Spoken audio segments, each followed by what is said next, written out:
বইমেলা পরিচালন কমিটির সভা তথ্য ও সংস্কৃতি দপ্তরের উদ্যোগে এক আলোচনা সভার আয়োজন করা হয় এএমসি কনফারেন্স হলে। সভায় উপস্থিত ছিলেন mayor Dipak Majumdar, deputy speaker Ramprasad Pal, মুখ্য সচেতক কল্যাণী রায়।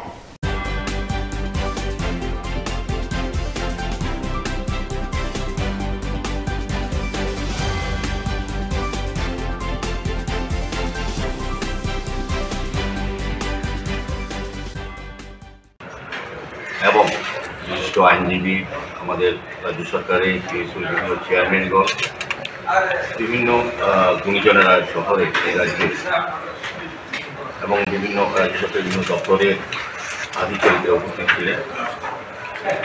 আমাদের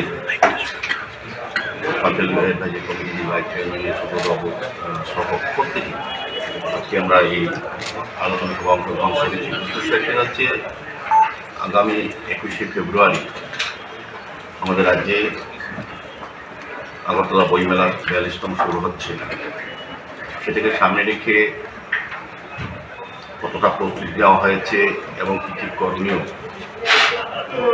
এবং কী কী করা উচিত, এবং গত বইমেলা যে বিষয়গুলি ছিল সেগুলি আলোচনা হয়েছে, এবং এই 42তম বইমেলা যাতে আরও সুন্দর আকর্ষণীয় হয় এবং বিশেষ করে বাংলাদেশের বন্ধু রাষ্ট্রের যারা প্রকাশক বা বিক্রেতা যারা আসতে পারেন, অংশগ্রহণ করতে পারেন, আমাদের দেশে বিভিন্ন প্রদেশে যারা বাংলা থেকে যারা আসেন তাদেরকে সুযোগ করে দেওয়া এবং তাদের অংশগ্রহণ করানো সুন্দরভাবে এই ব্যবস্থাপনা, এবং সার্বিকভাবে বইমেলাকে সামনে রেখে যতগুলি কর্মসূচি গ্রহণ করা হয় সেগুলি সুন্দরভাবে বাস্তবিত করা এবং কীভাবে করা হবে সেগুলি আলোচনা হয়েছে। তো বিভিন্ন যারা উপস্থিত ছিলেন তারা তাদের অভিজ্ঞতা নিরিখে আলোচনা রেখেছেন।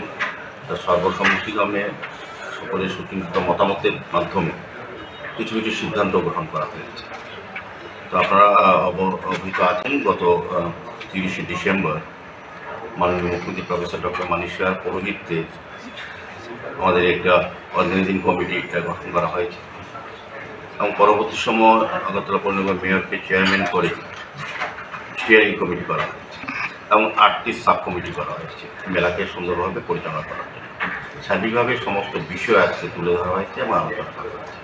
তো আমার বিশ্বাস এবং প্রত্যাশা এবং আশা যে গতানুগতিক যে মেলাগুলি আমরা করেছি আগে, আমাদের সরকার পরিবর্তন হওয়ার সঙ্গে সঙ্গে কিন্তু মেলার রূপ, চিন্তা ভাবনা এবং ব্যবস্থাপনা এবং উপস্থাপনার ক্ষেত্রে কিন্তু একটা পরিবর্তন এসেছে, এবং সার্বিকভাবে মুক্তমঞ্চ তৈরি করে সকল অংশে শিল্প সাহিত্যিক সঙ্গে সঙ্গে কিন্তু বিভিন্ন শিল্পীদেরও সুযোগ করে দেওয়া হচ্ছে।